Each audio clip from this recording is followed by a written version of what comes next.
दोस्तों, हम सभी ने पिछले 2 सालों में इंडिया की अलग अलग रीजनल लैंग्वेज की कुछ बहुत ही जबरदस्त मूवीज को एक्सप्लोर किया है, जिसमें से एक थी तुम्बाड़ और दूसरी थी कांतारा। दोनों ने बॉक्स ऑफिस पर जबरदस्त कमाई तो की, लेकिन उनकी स्टोरी में भी जो टेक्सचर था, जो वाइब थी, वो कुछ अलग ही लेवल पर था। और ऐसी ही एक मूवी अभी कुछ दिन पहले मलयालम सिनेमा में रिलीज हुई, जिसकी IMDb रेटिंग है 8.6। इस मूवी को डायरेक्ट किया है राहुल सदाशिवन ने, जो पहले ही मलयालम सिनेमा को भूता कालम जैसी सुपरहिट फिल्म दे चुके हैं। मूवी का नाम मैं आपको आखिरी में बताऊंगा, जब हम इसके रिव्यूज के साथ साथ इससे जुड़ी थ्योरीज की बात करेंगे। तो चलिए अब बिना देरी किए शुरू करते हैं आज की ये शानदार वीडियो। तो मूवी की शुरुआत होती है 17वीं शताब्दी के साउथ मालाबार एरिया से। जिन लोगों को नहीं पता मैं उन्हें बता दूं कि साउथ मालाबार असल में एक भौगोलिक क्षेत्र है, जो प्रेजेंट में केरल के आसपास के एरिया को रिप्रेजेंट करता है। और याद रहे, मूवी में बात हो रही है 17वीं शताब्दी की, इसलिए आपको उसमें आज के युग का कुछ भी देखने को नहीं मिलेगा। खैर, तो मूवी की शुरुआत होती है और हम कोरा और थेवन नाम के 2 आदमियों को एक जंगल में देखते हैं।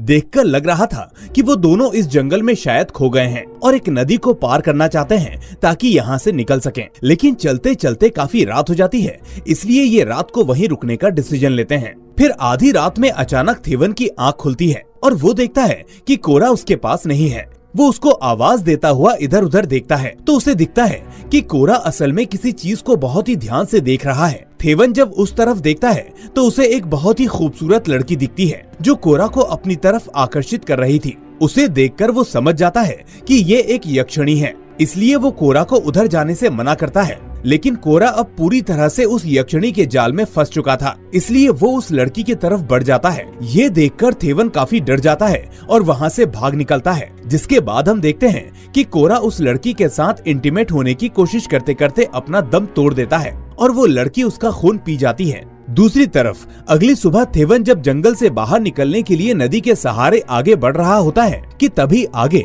एक झरना उसका रास्ता रोक लेता है। ये झरना इतना वाइड होता है कि इसको पार करना बेहद मुश्किल था, इसलिए थेवन वहाँ से दूसरा रास्ता पकड़कर जंगल में फिर से चला जाता है। इसके बाद हम देखते हैं कि वो भटकते हुए एक हवेली के पास जा पहुँचता है और भूखे होने की वजह से सामने रखा नारियल खा रहा है। तभी उसे वहाँ एक आदमी आकर रोकता है और ये सुनकर उस हवेली का मालिक भी बाहर आ जाता है। बातों से पता चलता है कि उस हवेली के मालिक का नाम कोडुमन पोट्टी है और वो दूसरा आदमी उसका कुक था। खैर, पोट्टी थेवन को खाने के लिए मना नहीं करता और पूछता है कि लगता है कई दिनों से भूखे हो, आखिर तुम कौन हो? थेवन कहता है कि मेरा नाम थेवन है और मैं इस जंगल में भटक गया हूँ। कई दिनों से भूखा था, इसलिए मैं नारियल खाने लगा। पोट्टी पूछता है कि तुम क्या काम करते हो? थेवन बताता है कि वो एक पानन है। अब दोस्तों, पानन असल में वो लोग होते थे जो पुराने समय में राजा महाराजाओं के लिए गाया बजाया करते थे।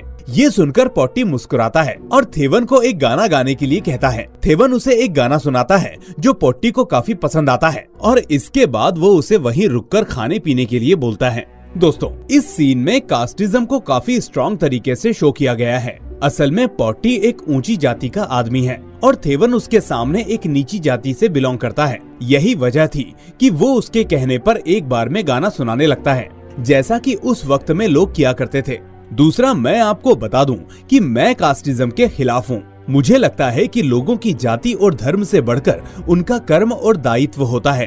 खैर, coming back to the story. अब उस खाने के बाद कुक थेवन को आराम करने के लिए एक कमरा दिखाता है और उस हवेली के बारे में एक चेतावनी देता है। वो कहता है कि अगर तुम्हें सुरक्षित रहना है तो फिर कभी भी हवेली के दक्षिण दिशा में मत जाना और अगर कभी कोई आवाज या आहट सुनाई दे तो उसे इग्नोर करना, उसके आगे पीछे जाने की कोशिश मत करना। ये सुनकर थेवन थोड़ा सा सहम जाता है, लेकिन वो इस बात से संतुष्ट होता है कि कुछ दिन यहीं रुककर पोट्टी को गाना सुनाएगा, आराम करेगा और ठीक से खाएगा पिएगा, फिर अपनी मंजिल के लिए निकल जाएगा। ठीक ऐसे ही रात को अब थेवन पोट्टी को गाना सुनाता है और फिर अपना खाना खाते वक्त भगवान को उस खाने के लिए शुक्रिया करता है। लेकिन ये देखकर पोट्टी अचानक से गुस्सा होने लगता है और कहता है कि तुमको खाना खाने का हक मैंने दिया है, तो तुम भगवान को क्यों धन्यवाद बोल रहे हो? ये सुनकर थेवन एकदम से चुप हो जाता है और बहुत ही अजीब फील करने लगता है। दूसरी तरफ हम देखते हैं उस कुक को, जो उसी हवेली की एक खुफिया जगह पर किसी के लिए खाना ले जा रहा होता है। उधर खाना खाने के बाद जब थेवन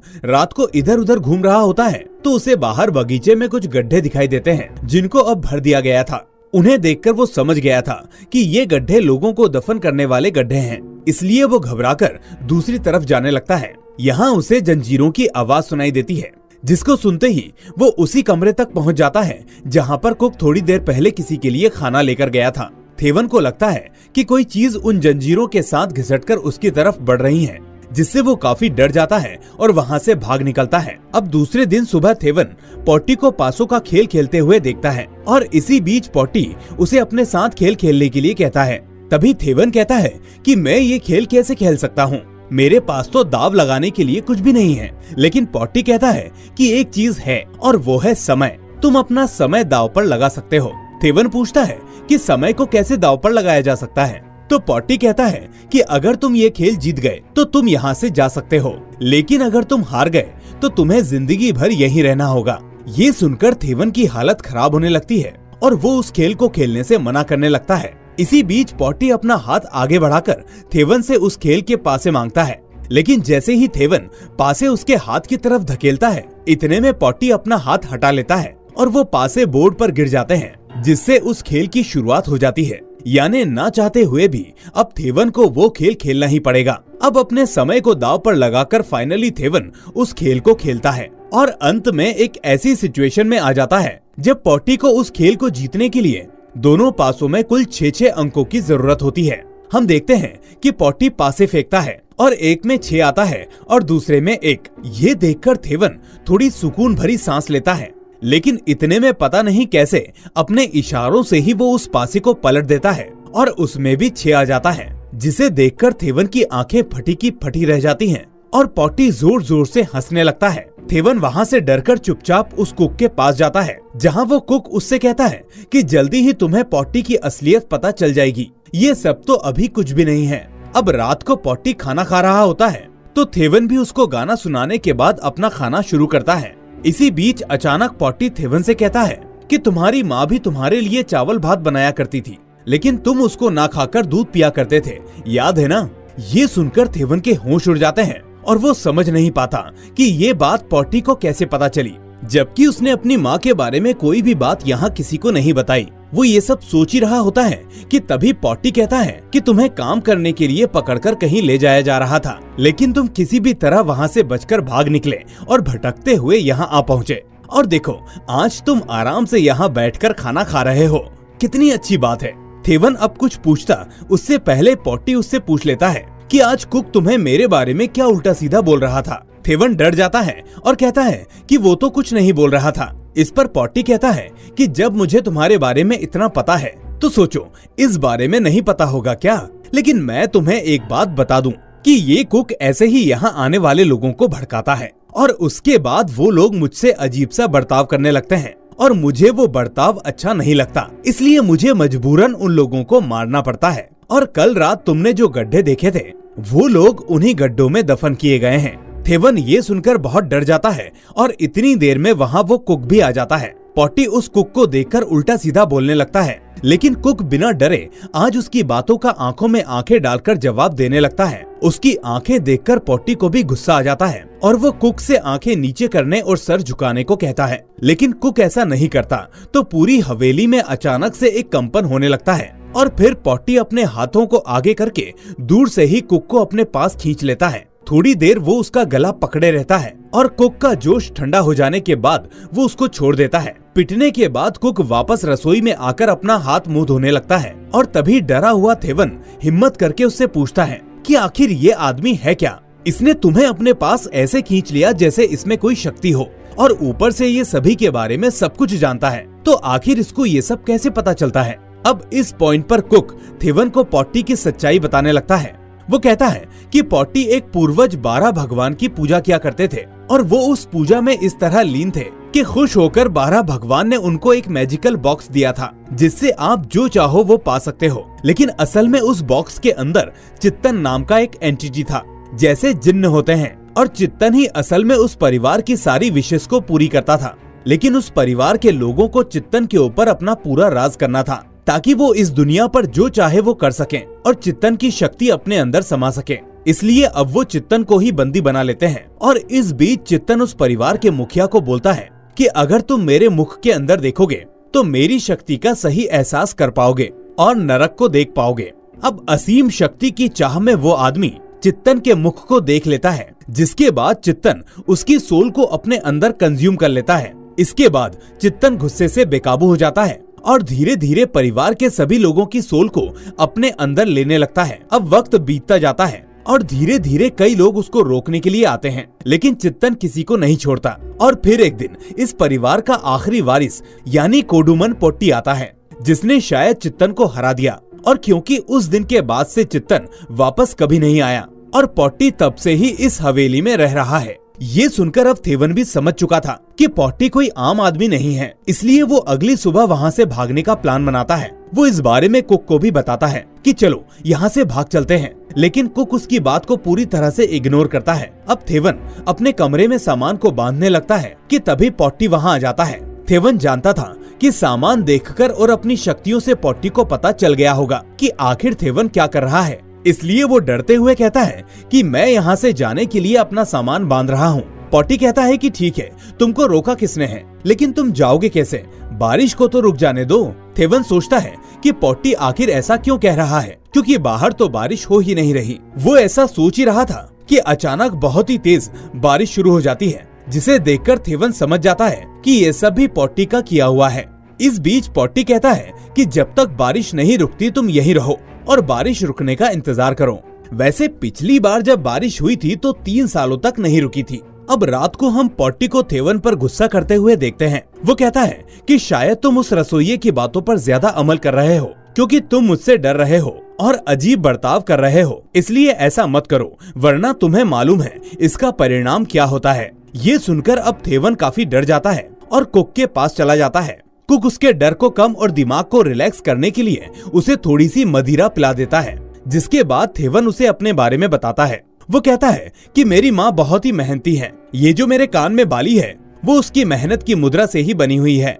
खैर, अब रात हो जाती है, जहाँ सपने में थेवन अपने कमरे में एक अजीब और डरावनी एंटिटी को देखता है, जिससे डरकर वो उठता है तो देखता है कि सुबह हो चुकी है और कुक भरी बारिश में किसी के लिए गड्ढा खोद रहा है। उसे देखते ही वो समझ जाता है कि ये गड्ढा उसी के लिए खोदा जा रहा है, यानी अगला नंबर उसका है। अब तक उसका डर इस कदर बढ़ जाता है कि वो बारिश में ही वहाँ से भागने की कोशिश करता है। वो बिना किसी को बताए उस हवेली के बाहर निकल आता है और ऐसा करते ही उसे खून की उल्टियां होने लगती हैं और उसका दम घुटने लगता है। अब कोई रास्ता ना होने पर थेवन वापस हवेली में आ जाता है, जहाँ पोट्टी उसके सामने खड़ा होता है। पोट्टी उसे देखते ही कहता है कि मैंने तुम्हें बोला था कि मेरी इजाजत के बिना तुम यहाँ से नहीं जा सकते, इसलिए अगर तुम्हें जाना ही था तो मुझसे पूछ कर जाते। चलो अब एकदम झुककर मुझसे जाने की आज्ञा मांगो। थेवन अब पैर पकड़कर पोट्टी से रिक्वेस्ट करता है कि मुझे जाने दो, जबकि पोट्टी हंसते हुए कहता है कि मैं तुम्हारी प्रार्थना को अस्वीकार करता हूँ।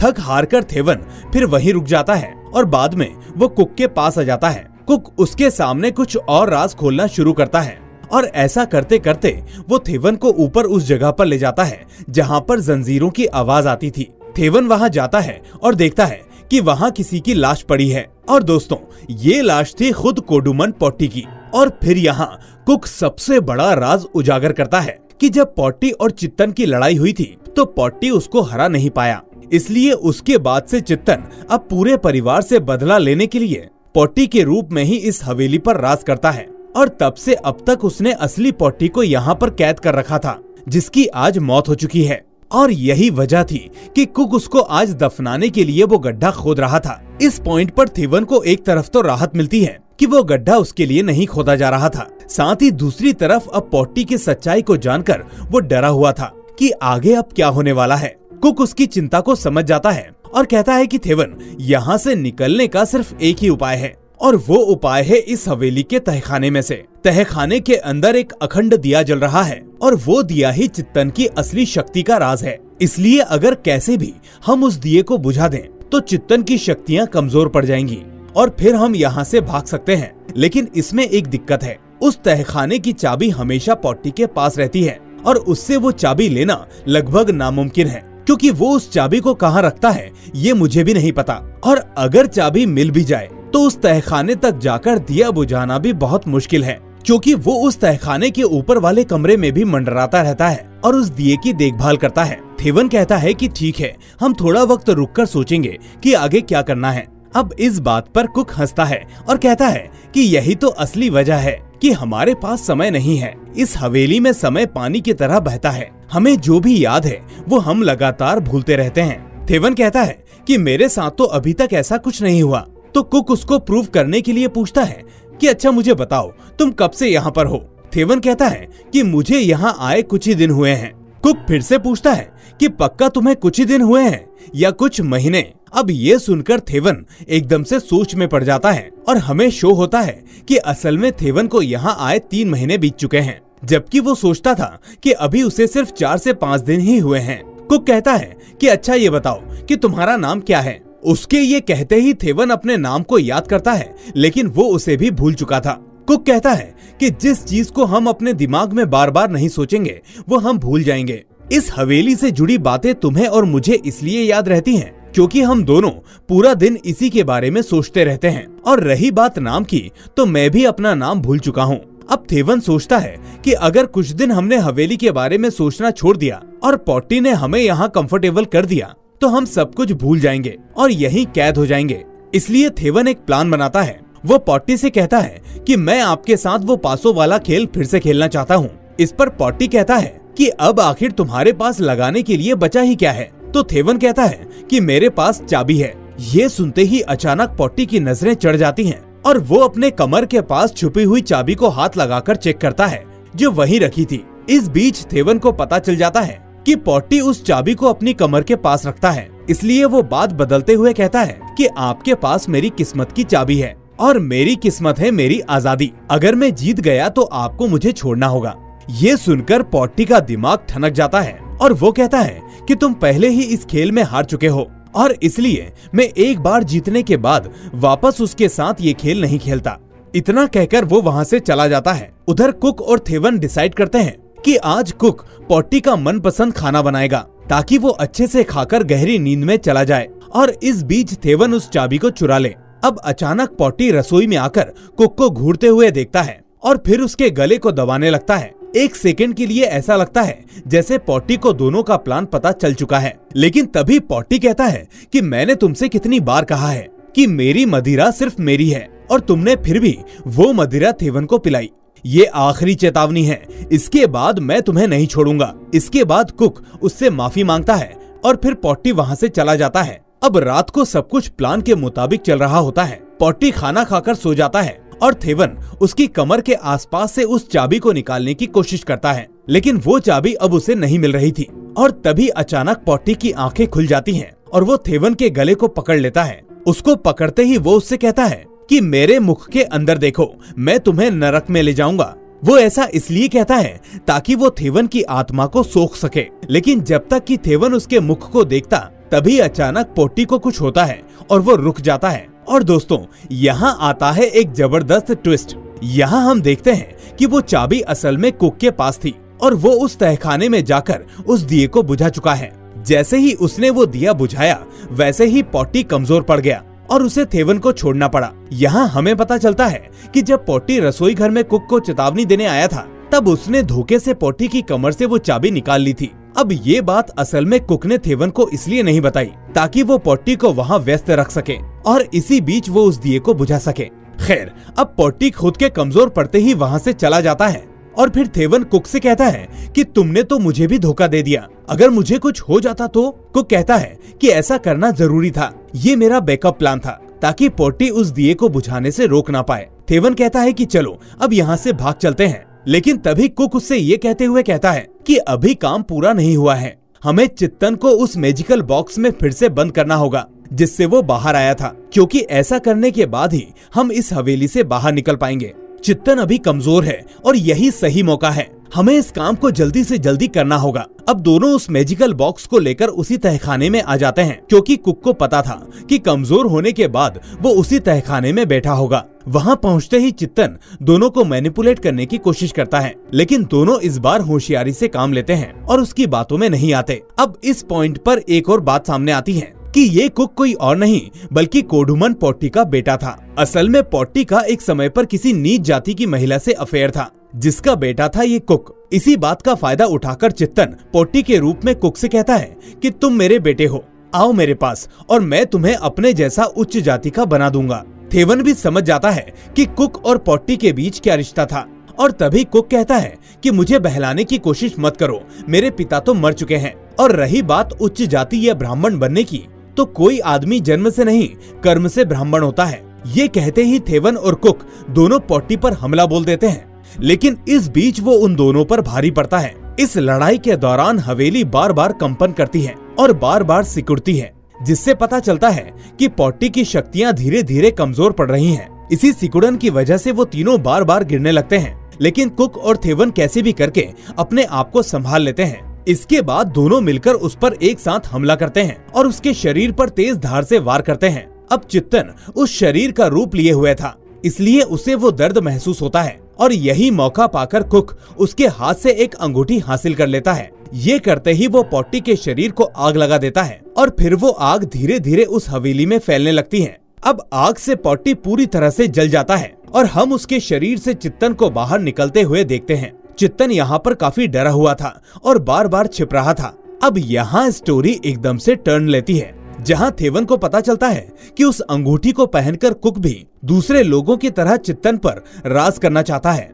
इसलिए वो उसको ये कहकर रोकने की कोशिश करता है कि अगर तुमने ये अंगूठी पहनी तो फिर से वही होगा जो पोट्टी अब तक कर रहा था। ये चित्तन तुम्हारे ऊपर हावी हो जाएगा और फिर हर किसी को प्रताड़ित करेगा। अब मौका है कि हम इस साइकिल को हमेशा हमेशा के लिए खत्म कर सकते हैं, इसलिए ऐसा मत करो। लेकिन कुक थेवन की बात को नहीं मानता और फिर इन दोनों के बीच में इसी अंगूठी को हासिल करने की लड़ाई होने लगती है। हालांकि थेवन उस अंगूठी को इसलिए लेना चाहता था ताकि फिर कोई उसका इस्तेमाल ना कर सके, जबकि कुक उस अंगूठी को पहनकर चित्तन पर राज करना चाहता था। अब इन दोनों की लड़ाई को चित्तन चुपचाप बैठकर देख रहा होता है। अब इसी बीच लड़ाई होते होते अचानक उस हवेली का वो हिस्सा पूरी तरह से गिर जाता है जिसमें ये सभी दब जाते हैं। अब हमें अगली सुबह का दृश्य दिखाया जाता है, जहाँ पर थेवन उस हवेली से बिना खून की उल्टी किए बाहर निकल रहा होता है। वो आगे चल ही रहा होता है कि तभी इतने में कुक उसके ऊपर हमला कर देता है।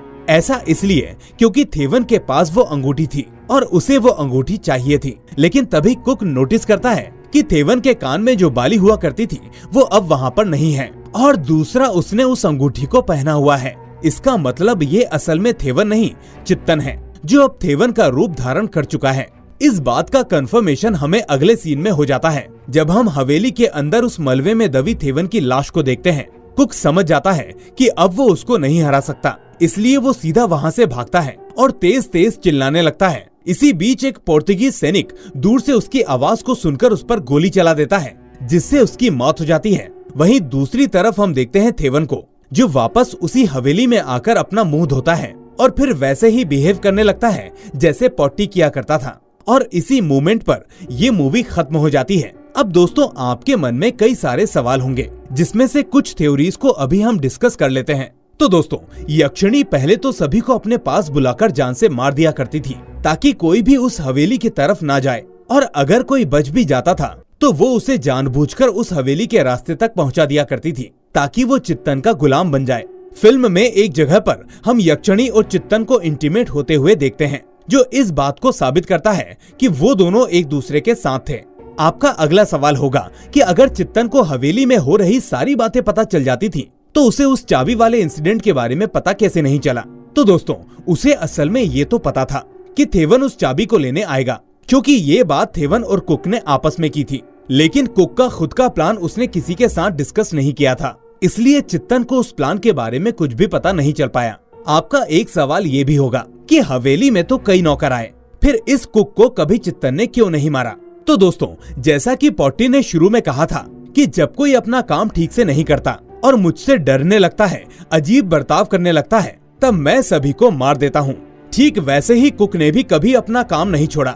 वो हमेशा सारे काम समय पर करता था और चित्तन से डरकर अजीब बर्ताव नहीं करता था। यही वजह थी कि कभी चित्तन ने उसको नहीं मारा। इन चीजों के अलावा दोस्तों, मैं आपको बता दूं कि साउथ इंडिया के लोग इस कहानी पर असल में बहुत विश्वास करते हैं और लोग आज भी सदियों पुरानी इस कहानी को मानते हैं। तो दोस्तों, मुझे लगता है कि मैंने काफी सवालों के जवाब दिए हैं, लेकिन फिर भी आपका कोई कंफ्यूजन हो तो मुझसे कमेंट में पूछ सकते हैं। जाते जाते मैं शुक्रिया करूंगा हमारे मेंबर्स का, जिन्होंने हमारी मेंबरशिप को ज्वाइन किया है। साथ ही सभी से गुजारिश करूंगा कि इस वीडियो को लाइक और चैनल को सब्सक्राइब करना मत भूलना। अब मैं मिलूंगा आपसे अगली ऐसी ही शानदार मूवी के साथ। Till then take care and thanks for watching.